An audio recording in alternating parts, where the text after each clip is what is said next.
شریف اتار کر کے اپنے بال پکڑ کر کے فرمایا واللہ ہمارے سروں میں جو بال ہے یعنی جو عزتیں ملی ہے وہ بھی تم اہل بیت کے صدقے میں ملی۔ سبحان اللہ، نعرہ تکبیر، نعرہ رسالت، نعرہ غوثیت، مسلک اعلی حضرت علماء اہل سنت حضرت علامہ سید امین القادری صاحب قبلہ سرزمین ڈڈیا شریف۔ سبحان اللہ سبحان اللہ۔ حالانکہ صحابہ کرام میں صدیق اکبر کے بعد سب سے بلند مرتبہ فاروق اعظم کا ہے۔ اسی طرح آپ نے سنا ہوگا حضرت سیدنا ابو ہریرہ رضی اللہ تعالیٰ عنہ کی بات کہ حضرت ابو ہریرہ امام علی مقام سے ایک ملاقات میں اپنے امامے کے شملے سے حضرت امام حسین کے تلووں کی مٹی صاف کرتے ہیں اور آپ کے جوتیاں سیدھی کرتے ہیں۔ کون؟ حضرت ابو ہریرہ۔ عمر میں بڑا فرق ہے، ابو ہریرہ کی داڑھی سفید ہو چکی ہے، امام علی مقام کی داڑھی کالی ہے۔ یہ ساری چیزیں کبھی آپ محسوس کرتے، کبھی سوچا آپ نے کہ یہ لوگوں نے محبت کی اور ہم پر قیامت تک اہل بیت کی محبت فرض ہے؟ امام شافعی کہتے ہیں جس کو جد المختار میں امام اہل سنت نے لکھا یا اہل البیت رسول اللہ حبکم فرض من اللہ فی القرآن انزلہ یکفیکم من عظیم الفخر انکم من لم یصلی علیکم لا صلاۃ لہ، کہ اے رسول اللہ کی اہل بیت تم لوگوں کی محبت کو اللہ نے قرآن میں ہم پہ فرض کیا ہے، یعنی قرآن میں فرض کر دی گئی ہے محبت اہل بیت، اور فرمایا کیا یہ فخر تمہارے لیے کافی نہیں ہے کہ اس وقت تک کہ ہماری نمازیں مکمل نہیں ہوتی جب تک ہم اہل بیت پہ درود نہیں پڑھ لیتے؟ اللہ کے رسول علیہ السلام نے جگہ جگہ اہل بیت کا ذکر کیا۔ خطبہ حجۃ الوداع میں فرمایا کہ میں تمہارے درمیان دو بھاری چیزیں چھوڑ کے جا رہا ہوں، ایک قرآن ہے اور دوسری میری اہل بیت ہے۔ فرمایا جب تک دونوں کو پکڑے رہو گے کبھی گمراہ نہیں ہوں گے۔ میرے آقا علیہ السلام کے پیارے دیوانوں، اے میری قوم کے جوانوں، کیا اللہ کے رسول علیہ السلام اپنی اولاد کی محبت کی وجہ سے ہم پہ یہ فرض کر کے گئے، اپنی اولاد کی محبت کی وجہ سے ہم پہ لازم کر کے گئے؟ اگر آپ باریک بینی کے ساتھ دیکھیں گے تو اب اصل جو گفتگو آپ کو سمجھنے کی کوشش کرنا ہوگا۔ میں اپنے سب بھائیوں سے گزارش کرنا چاہتا ہوں، آپ لوگ مجھ سے بہت محبت کرتے ہیں، میں آپ کی محبت کی قدر کرتا ہوں، لیکن اگر آپ چپ رہ کر خاموش رہ کر آنے والی گفتگو سنیں گے تو مجھے زیادہ خوشی ہوگی۔ اب آپ توجہ کرنا، ماں اور بہنوں کی بھی توجہ چاہتا ہوں۔ دیکھو ہر باپ چاہتا ہے کہ اولاد سے میں محبت کرتا ہوں، میری اولاد سے دوسرے ہی محبت کرے، لیکن اللہ کے رسول علیہ السلام نے اپنی اولاد کی محبت کو صرف اولاد ہونے کی وجہ سے لازم نہیں قرار دیا، بلکہ میرے آقا نے اس کو عبادت کے درجے میں رکھا، اللہ کے رسول نے اس کو عبادت کے درجے میں رکھا، بلکہ یہاں تک فرمایا، ترمذی شریف کی حدیث سے یہاں تک بات ثابت ہوتی ہے کہ جن لوگوں کے دل میں اہل بیت کی محبت ہوگی، اللہ کے رسول جنت کے جس درجے میں ہوں گے، رسول اللہ کی اہل بیت سے محبت کرنے والے اسی درجے میں رہیں گے۔ واہ واہ سبحان اللہ سبحان جس اللہ۔ درجے میں رسول اللہ ہے اسی درجے میں اہل بیت سے محبت کرنے والے۔ یہ محبت اہل بیت کا اتنا صلہ کیوں؟ ابن مسعود کا قول ہے، عبداللہ ابن مسعود فرماتے ہیں اللہ اکبر کہ اہل بیت کی ایک دن کی محبت ایک سال کی عبادت سے بہتر ہے۔ امام المتکلمین علامہ نقی علی خان اپنی کتاب میں شفا کے حوالے سے لکھتے ہیں کہ کوئی اہل بیت کو آتا دیکھ کر، حدیث پاک اللہ کے رسول نے فرمایا کہ کوئی میری اولاد کو آتا دیکھ کر کھڑا نہ ہو تو اللہ اس کو لا علاج بیماری میں مبتلا کر دے گا۔ یعنی اہل بیت کے معاملے میں اس قدر تاکید ہے، وہ آئے تو کھڑے ہو جاؤ، اگر نہیں کھڑے ہوئے تو تم لا علاج بیماری میں مبتلا ہو جاؤ گے۔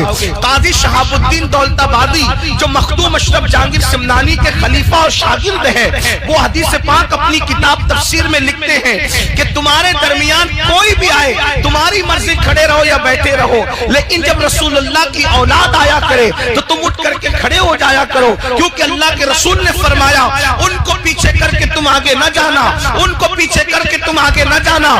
جو میری اولاد کو، میری اہل بیت کو پیچھے کر کے آگے جائے گا، قیامت کے دن جب وہ آئے گا تو اس کی پیشانی پہ لکھا ہوگا یہ اللہ کی رحمت سے محروم کر دیا گیا ہے، اور اس کا چہرہ سیاہ کر دیا جائے گا۔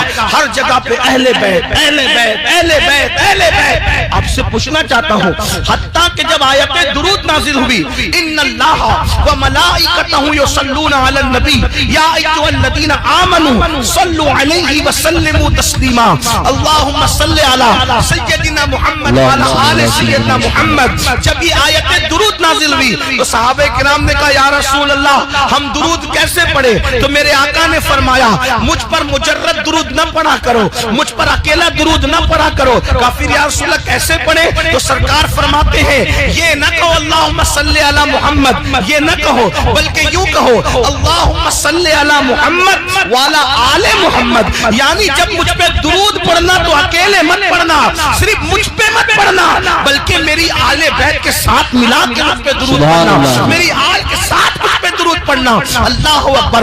آپ اٹھا کر کے دیکھیں اہل بیت اہل بیت اہل بیت, حتیٰ کہ یہ آیت مبارکہ جب نازل ہوئی اللہ تبارک و تعالی قرآن مقدس میں ارشاد فرماتا ہے وقفوہم انہم مسئولون, کہ ان کو روکا جائے گا, سوال کیا جائے گا. تو ابن حجر اسقلانی ابن حجر مکی اپنی کتاب میں لکھتے ہیں وقفوہم انہم مسئولون, ان کو روک کر کے پوچھا جائے گا. تو کیا پوچھا جائے گا؟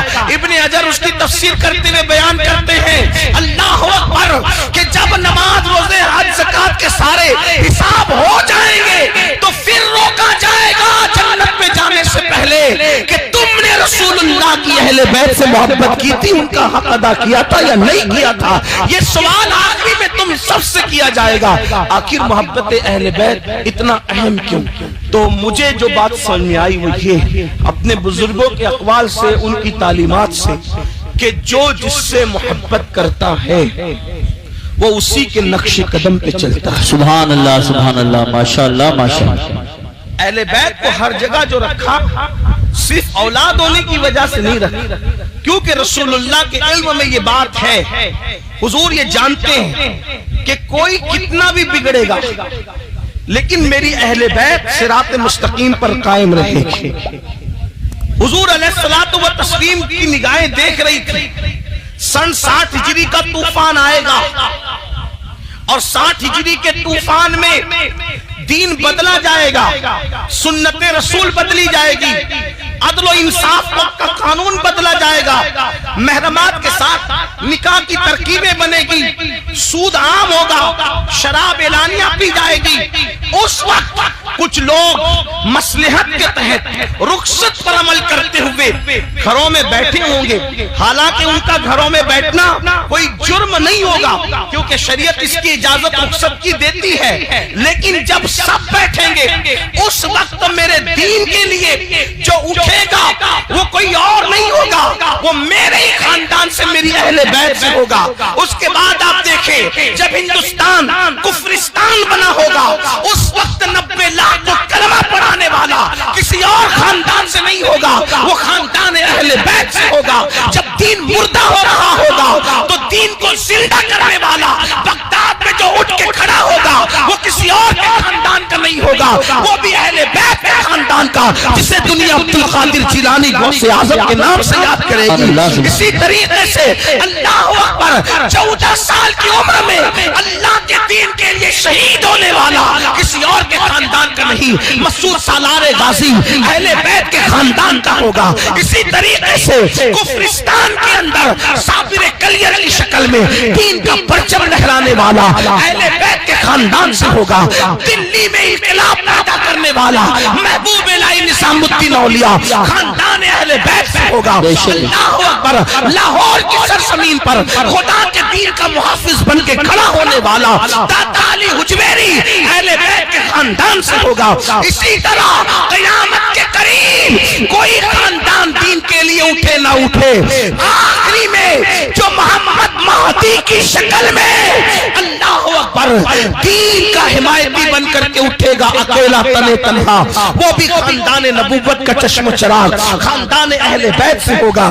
تو اہل بیت کی تعلیم اس لیے دی گئی کہ جو جس سے محبت کرتا ہے اسی کے طریقے پر, اسی کے نقش قدم پر چلتا ہے. اب مسلمانوں ہم سے کہا گیا میری اہل بیت سے محبت کرو.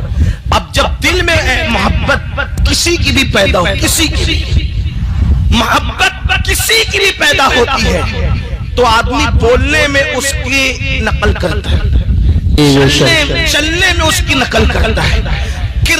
میں اس کی نقل کرتا ہے، کھانے پینے میں اس کی نقل کرتا ہے، گفتار میں اس کی نقل کرتا ہے، یہ سب کچھ چیزیں ہوتی ہے رسول اللہ محبت اہل بیت اس لیے ہمارے دلوں کے اندر پیدا کرنا چاہتے ہیں کہ لوگوں تمہیں پتہ ہونا چاہیے کہ پہلے دن سے لے کر آخری دن تک ہر دن میری اہل بیت تمہارے دین کی حفاظت کرتی نظر آ رہی ہے۔ جب تم ان سے محبت کرو گے تو تم دین کے مخالف نہیں جاؤ گے، بلکہ تم بھی دین کے حمایتی بنو گے، تم بھی دین کے حامی بنو گے۔